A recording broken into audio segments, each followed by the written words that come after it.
Irmãos, nós estamos terminando o capítulo 13 da carta que o apóstolo Paulo escreveu aos Romanos. Hoje nós vamos meditar a partir do versículo 11, Romanos capítulo 13, a partir do versículo 11 até o 14. O texto diz assim, Romanos 13, de 11 a 14. E digo isto a vocês que conhecem o tempo. Já é hora de despertarem do sono, porque a nossa salvação está agora mais perto do que quando no princípio cremos. Vai alta a noite e o dia vem chegando. Deixemos, pois, as obras das trevas e revistamo-nos das armas da luz. Vivamos dignamente como em pleno dia, não em orgias e bebedeiras, não em imoralidades e libertinagem, não em discórdias e ciúmes, mas revistam-se do Senhor Jesus Cristo e não façam nada que venha a satisfazer os desejos da carne. Amém. Vamos orar? Senhor, obrigado pela Tua palavra, obrigado porque o Senhor, por Tua graça e misericórdia, fala com o Teu povo.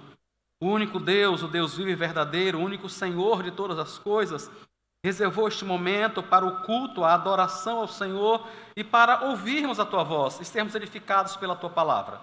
Nós somos gratos ao Senhor por isso e te pedimos que pelo Teu Espírito fale ao meu coração, fale ao coração de cada irmão aqui presente, fale ao coração de cada pessoa que esteja nos assistindo pela internet. No nome de Jesus, nos edifica para Teu louvor e glória. Amém. O versículo 11, irmãos, ele pode estar fazendo referência ao versículo 10 e ele também pode estar fazendo referência ao versículo 12. Eu tenho a impressão que as duas coisas são válidas, as duas referências são válidas e vale a pena tentar entender o que é que ele está falando. No versículo 11 ele diz assim, e digo isso a vocês que conhecem o tempo. A forma como a Sociedade Bíblica do Brasil editou o texto, nessa versão que a gente usa, né, a Nova Almeida atualizada, está com 2 pontos, dando a impressão que o que Paulo está falando é o que está na sequência dos 2 pontos, né? Mas em outras versões não está assim. Em algumas outras versões você vai encontrar, e digo isto a vocês que conhecem o tempo, ponto. E aí ele continua, já é hora. Essa outra configuração poderia se referir, por exemplo, àquilo que está no parágrafo anterior, que nós vimos semana passada, que vai do 8 até o 10, e que ele termina o versículo 10 dizendo assim, o amor não pratica o mal contra o próximo, portanto, o cumprimento da lei é o amor. O que é que Paulo está fazendo? Depois de dizer isso, então ele esclarece aos irmãos e diz, eu digo isso a vocês, que vocês conhecem o tempo. Vocês entendem o tempo que nós estamos vivendo. Por isso eu quero dizer a vocês, isso que está no versículo 10, o amor não pratica o mal contra o seu próximo. O amor é o cumprimento da lei. Ele está fazendo um link. Como nós já falamos aqui, irmãos, a carta originalmente escrita pelo apóstolo não tinha toda essa divisão como nós temos ela aqui, né? Ela não era organizada exatamente como nós a temos em nossas mãos. Isso aqui foi feito com muito critério. Isso não foi feito de forma aleatória. Isso foi feito com muito critério, com muito estudo, mas originalmente ela não tinha essa divisão. Então, Paulo pode realmente estar lembrando aos irmãos que eles precisam amar uns aos outros, que eles precisam evitar praticar qualquer tipo de mal e entender que é esse tipo de amor, é esse tipo de dedicação ao outro que cumpre a lei. A ideia de lei aqui é de vontade de Deus. Muitas e muitas vezes, nós pensamos em lei de uma outra forma, né? Mas, por exemplo, quando você lê qualquer lei, a lei de licitações e contratos, a gente geralmente olha para a lei e diz assim, a intenção do legislador, a intenção de quem escreveu é essa. O que é que nós estamos dizendo? Nós estamos com um documento na mão e estamos dizendo, olha, quem pensou essa lei tinha essa vontade. É a mesma coisa que acontece com a Escritura. Quando Paulo se refere no versículo 10 ao cumprimento da lei, que é o amor, ele está dizendo, o cumprimento da vontade de Deus é o amor de uns para com os outros. É que não haja a prática do mal. Ele está dizendo a mesma coisa, apenas de uma forma negativa e de uma forma positiva. Da forma negativa, ele diz, o amor não pratica o mal. De forma positiva, ele diz, o cumprimento da lei é o amor. O cumprimento da vontade de Deus, a vontade de Deus para a sua vida, a vontade de Deus para a minha vida, é que a gente não pratique o mal. Pelo contrário, que a gente pratique o bem. E neste sentido, irmãos, é muito importante entender que quem não faz o bem, tendo condições de fazer, sabendo que deve fazer, comete pecado. Não tem a opção, no momento de agradar a Deus, de viver para o Senhor. Não existe a opção de dizer assim, eu não vou te fazer o mal, apenas. Não existe essa opção. Isso não é realizar a vontade de Deus. A vontade de Deus é que o mal não seja praticado, a vingança não seja perpetrada, mas que ame, que atos de bondade sejam praticados. Não é dizer assim, olha, desse por feliz. Não sei se você já disse isso a alguém. Alguém diz alguma coisa que fica incitando você a dar uma resposta que não devia, né? E você olha para a criatura e diz assim, eu vou lhe beneficiar com o meu silêncio. É que tu faz isso às vezes. Eu vou lhe beneficiar com o meu silêncio. Eu não vou dizer nada, não. Não, a gente está dizendo assim, olha, desse por satisfeito, desse por feliz, porque eu não vou lhe responder à altura. Eu não vou responder, não. Você me disse isso, você me afrontou, mas eu não vou lhe dizer nada, não. Eu vou lhe presentear com o meu silêncio. O que Paulo está dizendo é, não é suficiente. Não é suficiente oferecer ao outro apenas o silêncio por conta disso, apenas a falta da vingança. É necessário que haja a expressão de amor. Essa é a vontade de Deus, para a sua vida e para a minha. E Paulo, no versículo 11, ele diz, eu estou escrevendo isso para vocês, porque vocês entendem o tempo. E o que é que ele está querendo dizer com entender o tempo? Ele continua a explicar na sequência do versículo 11. Já é hora de despertar do sono, porque a nossa salvação está agora mais perto do que quando, no princípio, cremos. Algumas vezes, irmãos, a gente pode estar pensando que Paulo está se referindo a uma pessoa que não conhece a Cristo. Não era o caso. Não era o caso. Ele está escrevendo a carta para uma igreja. A igreja que ficava na capital do império, na cidade de Roma. Ele estava escrevendo esta carta para cristãos. E ele está dizendo àqueles irmãos, é hora de despertar, é hora de acordar, é hora de assumir uma vida verdadeiramente cristã. A ideia dele aqui de estar dormindo é de alguém que está vivendo em um estado de letargia espiritual. Ele simplesmente é levado com a multidão. Ele é levado com o povo. Se tem alguma atividade na igreja e ele pode ir, sei lá, não apareceu alguma outra coisa, ele participa, ele vai. Se um grupo de amigos, que são todos crentes, como ele é, vai fazer uma vigília, vai fazer uma atividade evangelística, ele vai. Mas inúmeras vezes ele não entende por que está fazendo, e ele não se percebe como alguém que está anunciando o evangelho em cumprimento da grande comissão. Ele apenas segue a multidão, apenas segue os outros que estão fazendo coisas semelhantes. Não é ruim, então eu vou seguir essas pessoas. Mas o que o Senhor diz é preciso mais do que isso. É preciso despertar, é preciso olhar para a minha vida, olhar para a sua vida, ver que aspectos precisam de reforma, que aspectos precisam ser mudados e dizer, olha, está na hora de fazer isso. Está na hora da gente começar a pensar em mudar. Eu sei que isso acontece com você, eu imagino, né? Porque acontece comigo. Tem determinadas coisas que a gente sabe que já deveria ter mudado, já deveria pensar ou agir de uma forma diferente, mas a gente fica protelando, né? Às vezes não é uma coisa que chame muito a atenção, não é um pecado que fique muito na cara, que afronte muito as pessoas, e a gente fica protelando, fica enrolando, né? Fica empurrando esse negócio com a barriga. Aí Paulo diz, olha, está na hora de despertar.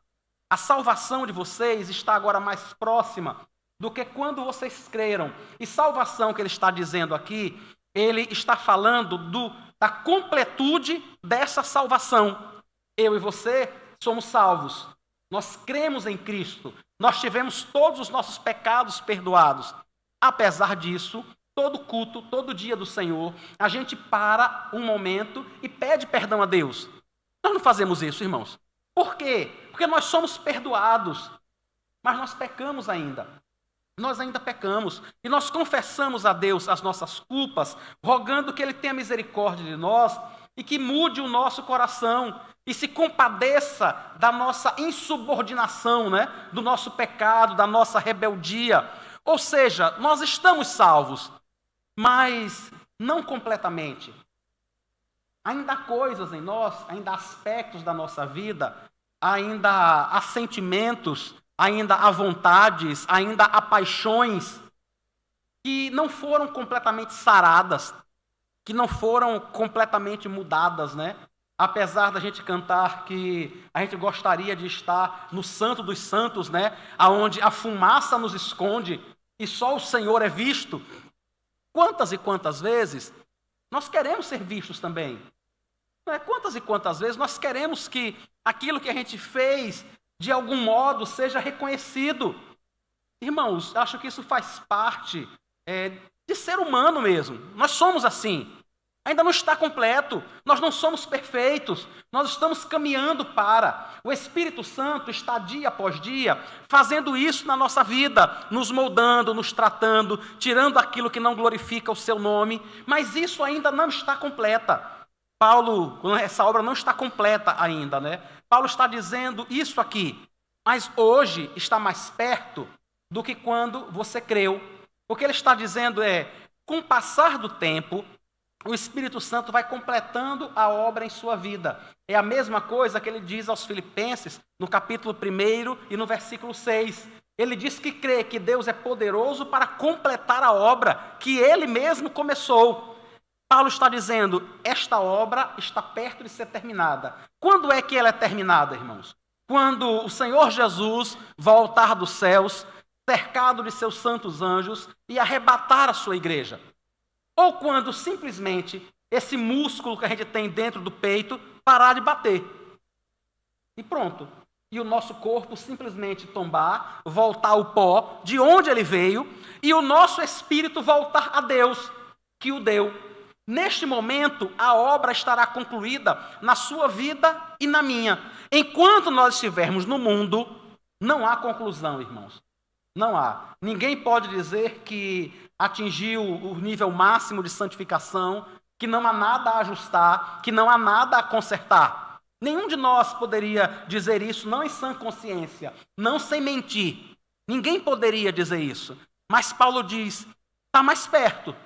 Está mais perto. Não somente está mais perto por conta do aspecto temporal, porque o tempo vai passando, né?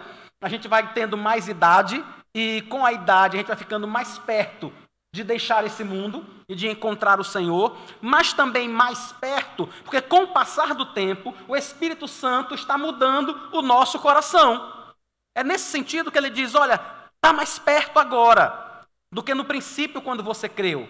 Agora, nesse momento, a obra do Espírito em sua vida já é maior, já há mais partes em você santificadas do que acontecia, do que existia no momento em que você entregou a sua vida a Cristo. O complemento dessa obra está para ser completo. Então ele diz, já que isso está acontecendo, desperte, sabe, acorde, se mova na direção de fazer algo, de glorificar a Deus com a sua vida. Faça isso, como diz ele no versículo 11, né? Compreendendo o tempo em que você está vivendo. É o que diz a NVI, né? Entendendo esse tempo. Entenda o tempo que você está vivendo. Entenda que não dá, irmãos, para mim e você, que conhecemos a Cristo, nós que conhecemos a Cristo, não dá para simplesmente protelar a luta contra determinadas falhas. O abandono de determinados pecados. A ideia, como eu já disse, não é que nós não vamos pecar de jeito nenhum. Mas se eu e você não empreendermos uma luta de verdade contra o pecado, é muito difícil dizer que o Espírito Santo habita em nós. É muito difícil, irmãos. Se a gente, de alguma forma, ainda se orgulha porque a gente dá um boi para não entrar numa briga, mas uma boiada para não sair dela. Entendem? Enquanto a gente tiver esse tipo de orgulho, não, meu irmão, eu não tenho isso não. Eu sou de boa, viu? Eu sou da paz.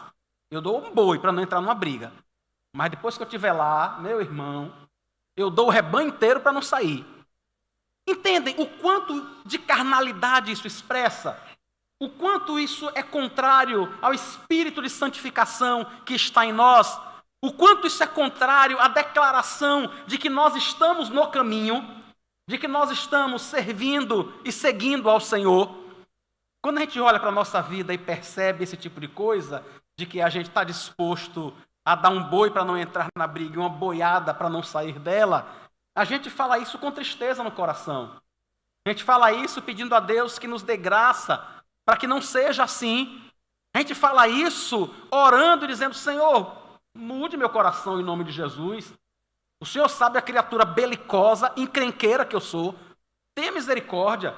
Me ajude a parar com esse espírito de querer me meter em encrenca, em confusão, sabe, de reagir a qualquer coisa, de brigar por qualquer coisa que me apareça. É isso que Paulo está dizendo. Desperte, está na hora de despertar. No versículo 12, então, ele vai ampliando a ideia e ele diz: olha, já vai alta a noite e o dia vem chegando. É interessante porque no versículo 11 ele diz: desperte, né? Quando é que a gente desperta? Quando está amanhecendo. Não é isso, a gente dorme a noite toda. Quando está amanhecendo, a gente desperta. Paulo diz, então, a noite está passando e o dia já está chegando. Você já está vivendo o alvorecer de um novo dia. A imagem aqui, irmãos, é mais ou menos do crepúsculo, né?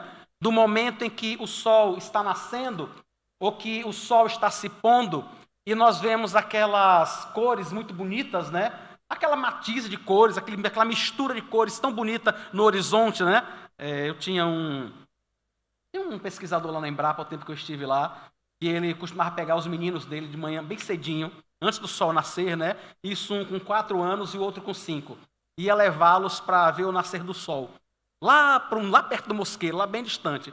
Ele dizia que isso era uma experiência espiritual. Não sei se os meninos concordavam ou não. Né? Mas que é bonito é. Que é bonito é. E o que Paulo está dizendo é: o dia vai raiar. Entendeu? Eu sei que nós estamos vivendo um momento de trevas. Eu sei que a gente vive uma noite.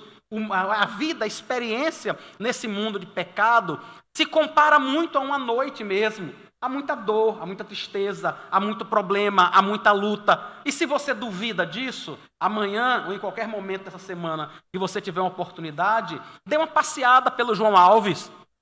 Ande um pouquinho na ala vermelha do João Alves, para você ter noção de que sim, de que há muito sofrimento, há muita tristeza, há muita dúvida, muita luta, há muito problema nesse mundo. Mas Paulo diz: o dia já vem raiando. Já vem raiando. Isso não vai ser por muito tempo. Daqui a pouco isso vai terminar. Não vai ficar assim a vida toda. Por isso ele diz: deixe as obras, deixemos, pois, versículo 12, né? Deixemos, pois, as obras das trevas e revistamo-nos das armas da luz. Irmãos, muita coisa é feita no escuro, para que outros não vejam, né? A gente não tem receio de andar em uma rua muito escura, né? Muita coisa errada é feita no escuro para que outras pessoas não vejam, para que não seja notado. Paulo está dizendo no versículo 12, essas coisas não são características mais suas. Você não é mais uma pessoa que precisa fazer coisas escondidas, que precisa fazer coisa olhando assim para ver se ninguém está por perto, sabe? Se ninguém percebeu o que você está fazendo. Se há coisas, irmãos, na minha vida e na sua vida, nós precisamos estar olhando pelo retrovisor, estar olhando para o lado, percebendo se tem alguém perto de nós para nós fazermos. Paulo está dizendo: deixe de fazer isso. Se é algo que outras pessoas não podem ver você fazendo, por que é que você acha que isso não ofende ao próprio Deus? E ele chama isso de obras das trevas. Ele diz: olha, a salvação de vocês já está próxima. Desperte desse sono, o dia já vem raiando, e junto com esse despertar, Abandone todas essas coisas que realmente não glorificam a Deus. Ele cita aí no próprio texto diversas dessas coisas, está no versículo 13, né? Ele cita algumas delas, ele diz assim, olha, vivamos dignamente como em pleno dia, não em orgias, bebedeiras, imoralidades, libertinagens, discórdias e ciúmes. Isso é praticamente um espelho, um reflexo de Gálatas 5, 19 a 21, quando ele chama de as obras da carne, né? E ele relaciona o que são essas obras da carne, Gálatas 5, 19. E ele diz, é imoralidade sexual, impureza, libertinagem, idolatria, feitiçaria, inimizade, rixa, ciúme, ira, discórdia, facção, inveja, bebedeira, orgia e coisas semelhantes a estas. Gálatas 5, 19 a 21. É Paulo dizendo, essas coisas as pessoas fazem nas trevas. Pessoas fazem porque não apenas fazem no escuro para que outras pessoas não vejam, mas fazem porque elas mesmas estão em trevas. A própria vida dela está em treva. É por isso que ela tem esse tipo de prática. E aí Paulo diz, não faça isso então.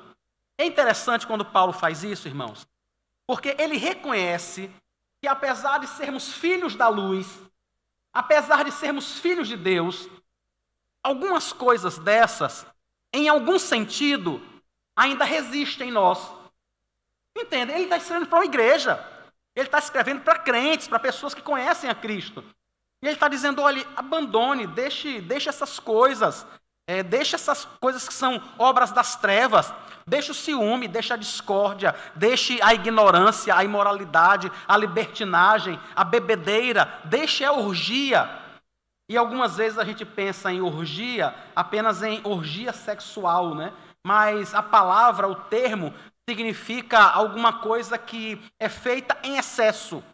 A ideia dele é abandone os excessos. Abandone excessos que não agradam a Deus, porque eles não são compatíveis com a sua profissão de fé. Eles não são compatíveis com alguém que espera o dia que já está clareando, quando ele vai estar com o Senhor, quando vai estar com Cristo. Isso não é mais característica da sua vida. É isso que ele está dizendo. Peça a Deus graça para não se envolver com essas coisas. Peça a Deus graças para lidar e purificar o seu coração de todas essas coisas. Como nós falamos no começo, que nós não podemos apenas não praticar o mal, mas precisamos praticar o bem, Paulo usa essa linguagem, irmãos, em todas as suas cartas. Ele escreve aos Efésios e fala dessa forma, ele escreve aos Colossenses também fala dessa forma, a ideia de se despir de algo que não agrada a Deus e se revestir de algo que agrada ao Senhor. Então, no versículo 12, ele diz, deixemos, pois, as obras das trevas. Há algo a ser deixado? Sim, imoralidade, libertinagem, orgia, briga, ciúme, facções, inveja, imoralidade, impureza. Tudo isso, deixe para lá. Mas agora, se revista das armas da luz. Se revista de coisas que deem graça a você para lutar com isso, para te ajudar nesse processo de se libertar dessas coisas. A gente não consegue, irmãos, apenas tirar do nosso coração alguma coisa que não agrada a Deus, se nós não enchermos o nosso coração com algo que agrada a Deus. Não fica vazio. O trono do nosso coração não fica vazio. Ou um ídolo vai estar sentado nele, ou o próprio Deus. Ou as nossas próprias vontades, ou as obras das trevas, ou o próprio Deus. As duas coisas não terão espaço ao mesmo tempo. E também, esse coração não vai ficar vazio de jeito nenhum. Então Paulo diz, se revista de armas da luz. Deixe de fazer aquilo que é natural para quem não conhece a Cristo, que é das trevas, e se revista agora de armas da luz. Efésios capítulo 6, ele cita de forma bastante longa algumas dessas armas. Efésios 6, 11. Vistam-se com toda a armadura de Deus, para poderem ficar firmes contra as ciladas do diabo, porque a nossa luta não é contra o sangue e a carne, mas contra os principados e as potestades, contra os dominadores deste mundo tenebroso, contra as forças espirituais do mal nas regiões celestiais. Por isso, peguem toda a armadura de Deus, para que vocês possam resistir no dia mau. O único modo, irmãos, de resistir no dia mau é tomando toda a armadura de Deus. Não existe um outro modo de travar essa guerra, senão com as armas da luz, que ele cita aqui em Romanos 13, 12. Não existe um outro modo de ganhar esta batalha, se nós não tomarmos toda essa armadura que Paulo cita em Efésios 11. A partir do versículo 14, ele diz: portanto, fiquem firmes. Como? Como é que fica firme? Cingindo-vos com a verdade e vestindo a couraça da justiça.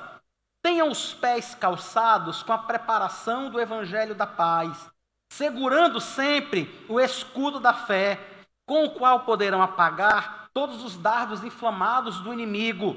Usem também o capacete da salvação, a espada do Espírito, que é a palavra de Deus. Orem em todo tempo no Espírito, com todo tipo de oração e súplica. E para isto vigiem com toda perseverança e súplica por todos os santos. Qual é o modo, irmãos, então, de abandonarmos as obras das trevas e nos revestirmos das armas da luz? Fazendo tudo isso que ele cita aqui em Efésios. Cada uma dessas coisas, tomando a palavra de Deus e enchendo o nosso coração com a palavra de Deus. Orando ao Senhor, meditando, pensando sobre essa palavra. Paulo fala sobre isso quando ele escreve aos Filipenses, no capítulo 4, no versículo 8, ele diz: olha, se tem algum louvor, se tem algum crédito, se essa coisa é boa, deixe que isso encha o seu coração. Deixe que isso encha. Quando essas coisas forem enchendo o nosso coração, aquilo que é obra das trevas vai saindo. Vai saindo, irmãos. Tudo aquilo que não agrada a Deus vai saindo. Algumas vezes, por exemplo, a gente tenta bloquear a internet, o YouTube, ou usa determinados programas para impedir que nossos filhos naveguem por sites inadequados. Para impedir, por exemplo, que eles acabem acessando pornografia sem querer ou querendo mesmo, ou coisa parecida. E eu acho que é válido, sim. Eu acho que é válido fazer isso. Só não é, irmãos, definitivo. Entendem? Isso só não é definitivo. Porque o que ele precisa de verdade é que o coração dele seja preenchido com essas coisas. Seja preenchido com a graça de Deus. Seja preenchido com oração. Seja preenchido com meditação na palavra.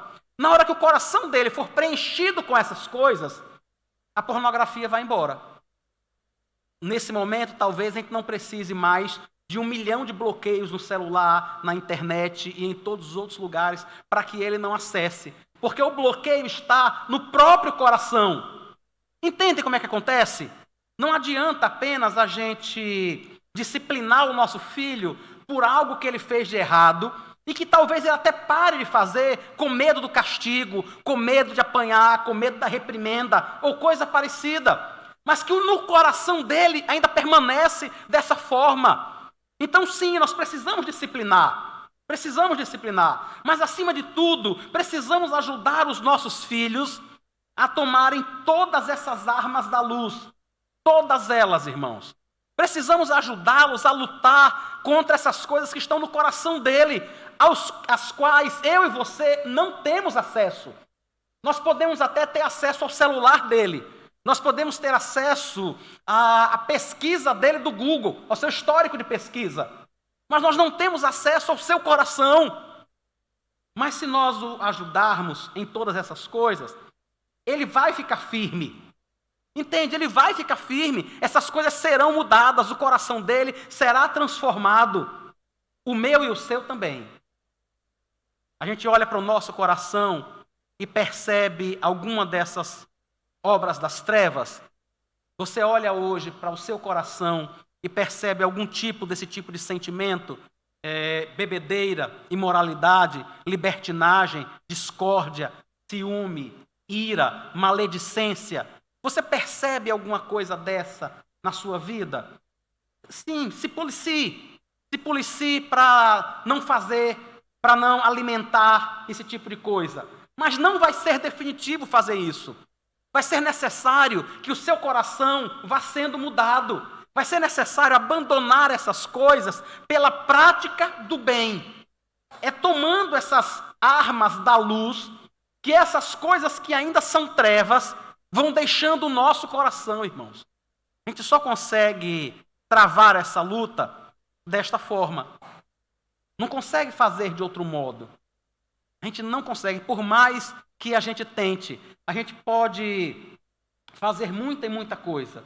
Mas se o nosso coração, se as nossas inclinações, se o nosso pensamento não for sendo mudado, não adianta.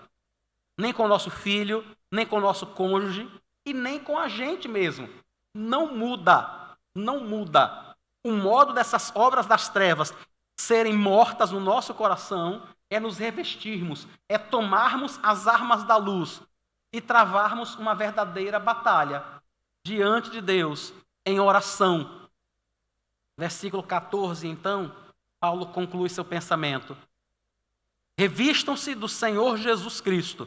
Ele logo no começo ele coloca, mas, ou seja, não se envolvam com essas coisas todas, que ele citou no versículo 13, nenhuma dessas obras das trevas, pelo contrário, revistam-se do Senhor Jesus Cristo, e nada façam que venha a satisfazer os desejos da carne.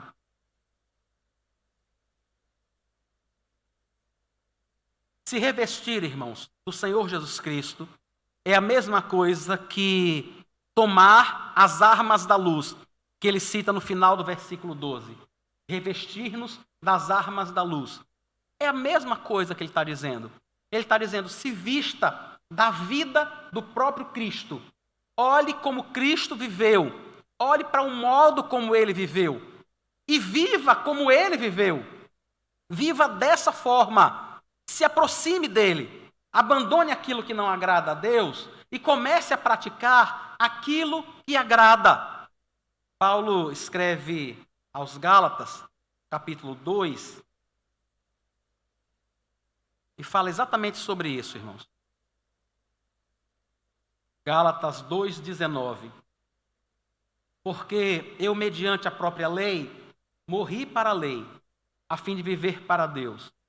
Estou crucificado com Cristo. Logo, já não sou eu quem vive, mas Cristo vive em mim.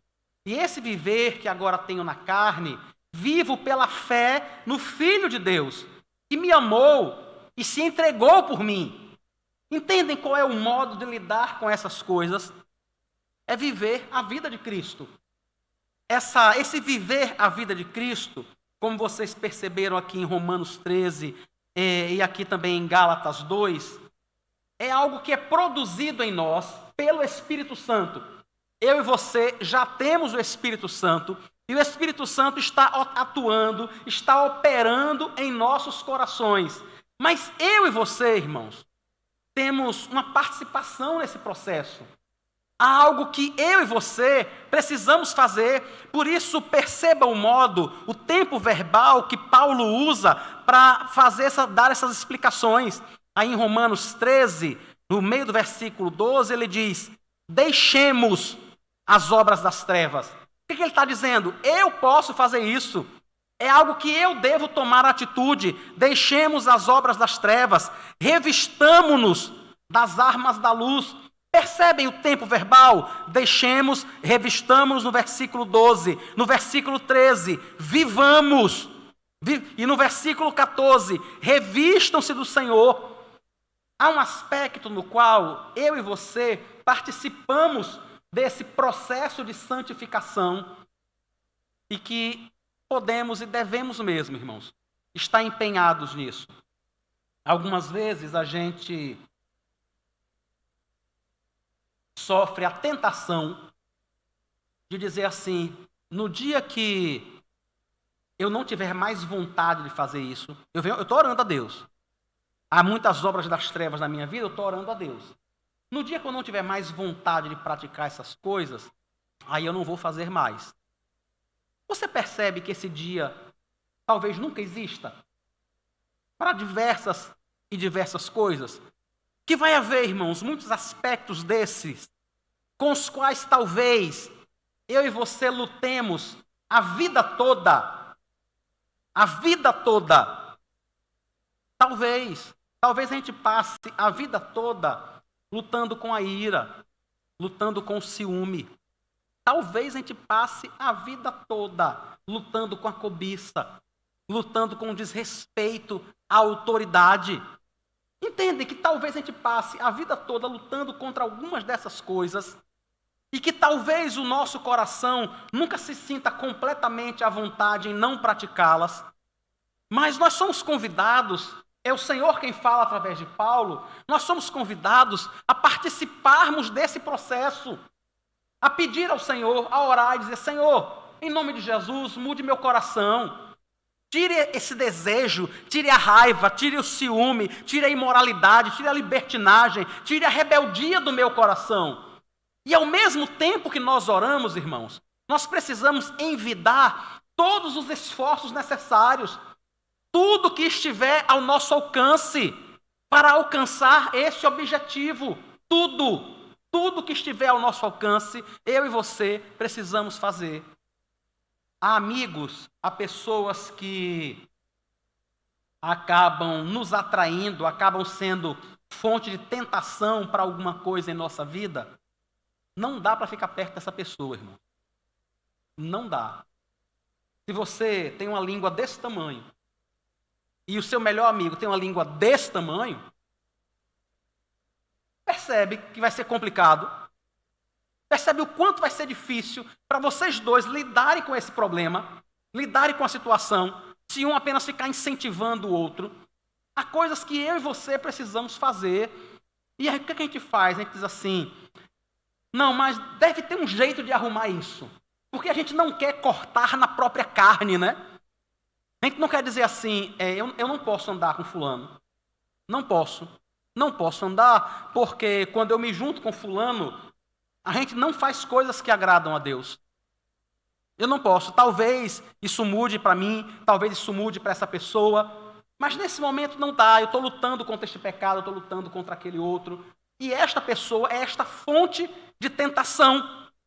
Entende? Se isso acontece, eu e você precisamos participar deste processo, fazer aquilo que está ao nosso alcance.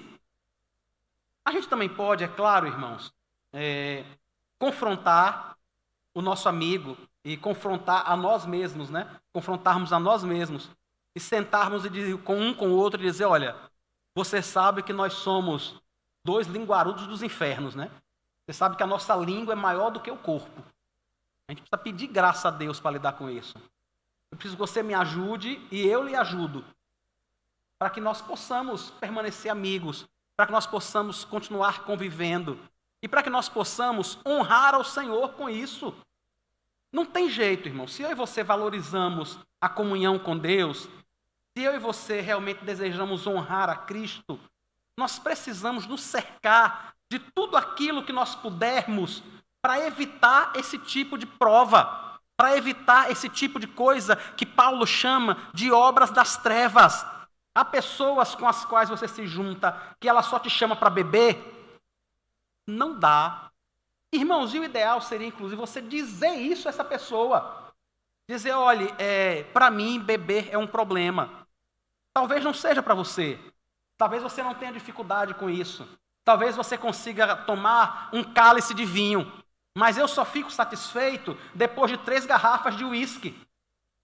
Entende? Então, talvez fosse necessário conversar, dizer a essa pessoa, e dizer: olha, não dá, fica perto de você, se constitui em uma tentação, é um problema para mim. Eu não consigo lidar com a bebida como você, e você não consegue entender isso, e constantemente me oferece, constantemente me chama para participar. Não, você toma só um golinho.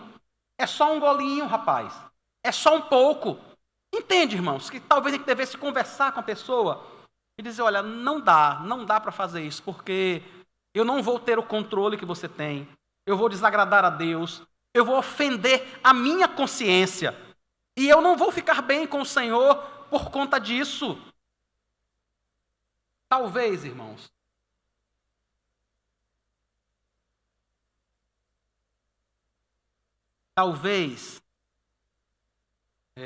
um casal de namorados precise dizer assim, olha, a gente tem duas opções. Ou a gente termina o namoro, ou a gente acaba com a sem-vergonhice. Sim, é difícil, é claro que é difícil. É óbvio que é difícil. E aí é que entra a questão. O quanto eu e você queremos realmente abandonar as obras das trevas e nos revestirmos de armas da luz, nos vestirmos do próprio Senhor. Talvez sim, um casal de namorados precise sentar um e conversar com o outro e dizer, olha, se for para ser assim, talvez seja melhor a gente terminar. Ou talvez seja melhor a gente casar amanhã. Aí a pessoa geralmente diz assim, mas não é uma loucura? Como é que vai casar amanhã? Vai casar, e não tem nada, como é que vai casar sem se preparar? Não é uma loucura? Mas não pensa na loucura que é continuar ofendendo a Deus com o comportamento. Entenda, irmãos? Não percebe isso. Não, é loucura casar, né? Eu não tenho apartamento, eu não tenho carro, eu não estou formado, eu não tenho dinheiro no banco, eu não abri a minha empresa, eu não juntei o primeiro milhão. Como é que eu vou casar? Essas coisas todas. Mas não imagina que esse tipo de comportamento constantemente ofende a Deus, ofende a própria consciência. São ações práticas para a gente ir abandonando essas obras das trevas, essas coisas que fazem parte de uma noite da qual eu e você já estamos saindo. Nós já estamos saindo, irmãos, desse tipo de vida. O Espírito Santo está nos modificando. Daqui a pouco o Senhor Jesus vai voltar. Daqui a pouco, se Ele não voltar, nós vamos ao encontro dEle. Então já está na hora de parar. Já está na hora de nos enchermos do Senhor, de pedirmos ao Senhor que nos dê graça, de conversar com os irmãos que estão próximos a nós, para que um possa apoiar o outro e nos revestirmos do Senhor Jesus. Como termina aqui o versículo 14, não fazendo nada que satisfaça os desejos da carne, não dando nenhum tipo de vazão a esses desejos. Há coisas que nós temos desejos e que não agrada a Deus? Sim. Há muita coisa que nós temos desejo e que não agrada a Deus. Por exemplo, talvez querendo ganhar um pouco mais de dinheiro, a gente pense em trabalhar 48 horas por dia, 7, 8, 9 dias por semana, se isso fosse possível. É óbvio que isso não agrada a Deus. É claro que isso não agrada a Deus. É claro que isso é ganância. É claro que talvez você tenha dinheiro, mas muito possivelmente você vai perder saúde, você vai perder relacionamentos, você vai perder o culto ao Senhor. Há desejos no nosso coração assim ainda? Há inúmeros de nós, os mais variados. E nós precisamos pedir graça ao Senhor para não abrir determinadas brechas. Porque talvez depois seja mais difícil conter. Depois que a gente começa a molhar os pés, é mais complicado a gente voltar. Por quê? Porque nós gostamos. O pecado não agrada a Deus, mas inúmeras vezes agrada ao nosso coração. Inúmeras vezes, irmãos. Como diz a história, né? Pecar e coçar é só começar. É só começar e pronto, vai embora. Não para mais. Entende? É muito mais fácil a gente seguir afundando do que voltar. Então a gente precisa pedir graça a Deus para não molhar os pés. Pedir graça a Deus para não começar essa caminhada. Porque vai dar muito mais trabalho retornar. Muito mais trabalho. Muito mais luta nós vamos precisar enfrentar para retornar, para voltar disso. Graças a Deus, irmãos. E eu queria finalizar lembrando isso. Graças a Deus, o Senhor está purificando a você e a mim. É verdade, nós temos uma participação nesse processo. Esses são apenas alguns exemplos, né, que eu citei para os irmãos. Nós temos, sim, uma participação nesse processo, e por amor a Deus, e por amor à nossa própria alma, nós precisamos lutar contra esses desejos carnais e essas obras das trevas.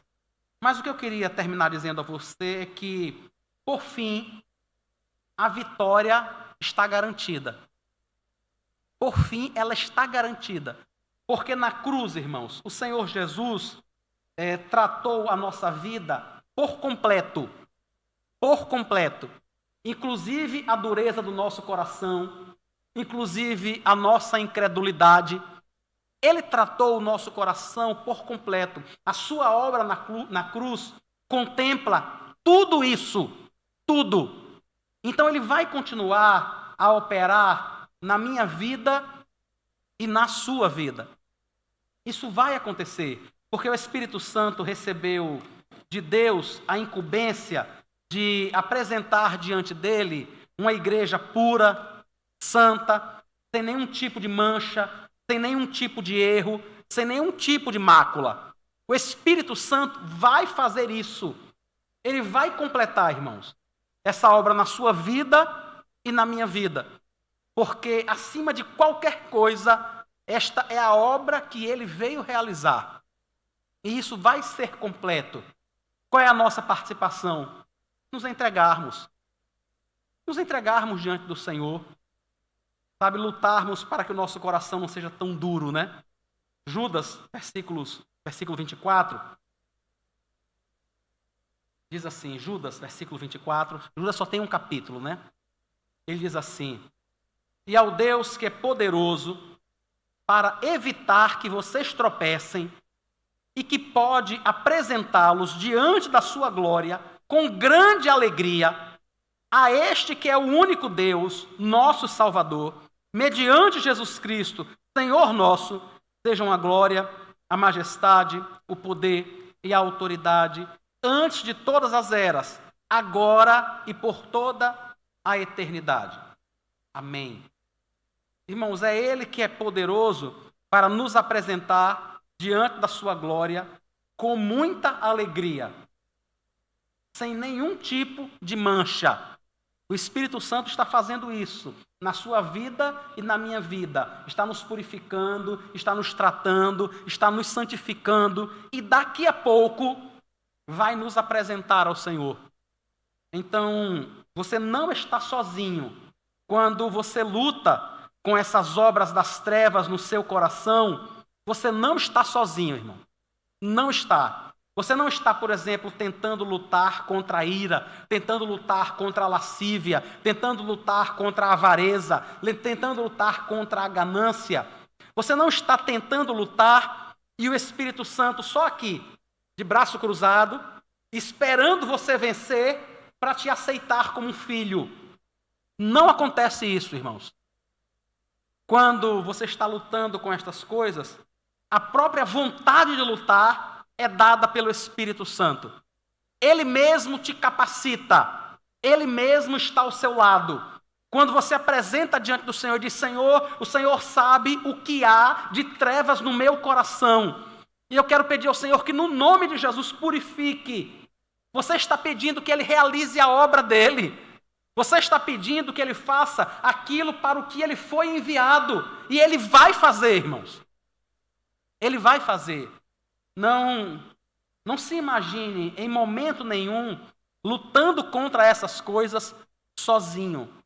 Não se imagine que isso é algo tipo um tsunami e você é aquela criaturinha minúscula na beira da praia olhando para aquela onda que ninguém consegue nem medir o tamanho.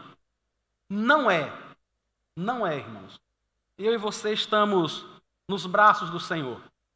Daquele que fez o mar, que fez a terra seca, que fez tudo e todos. Aquele que tem poder para sustentar a mim e a você. Aquele que nos ampara e que não nos permite afundar de vez. Se eu e você não afundamos de vez nos nossos pecados, é porque Ele está ao nosso lado. É só pela atuação dEle.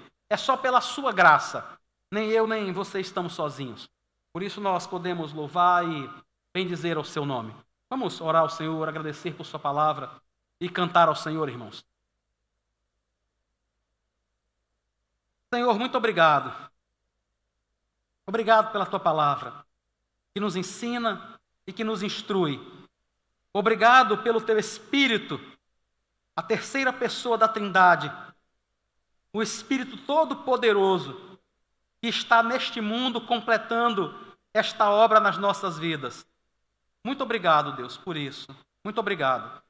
Eu quero apresentar diante do Senhor cada um dos meus irmãos aqui nesta noite que tem lutado contra essas obras das trevas em seus corações, contra essas obras da carne, essas coisas que não te glorificam. Quero pedir ao Senhor que, no nome de Jesus, sustente a cada um destes irmãos. Me sustente, Pai, por tua graça, por tua misericórdia. Segura em nossas mãos, nos dá graça para percebermos quando estivermos nos enganando. Nos dê graça, Senhor, para percebermos que estas coisas não glorificam ao Senhor. Nos dê graça, Deus, para percebermos que muitos convites feitos por pessoas ao nosso redor não agradam e não glorificam ao Senhor. Ajuda-nos, Pai, no nome de Jesus, para que nós possamos viver a tua vida até o dia em que nós estaremos no céu diante do Senhor. E mais uma vez agradeceremos ao Senhor pela sua obra em nossa vida e por tudo que o Senhor tem feito. Nós te oramos no nome de Jesus. Amém.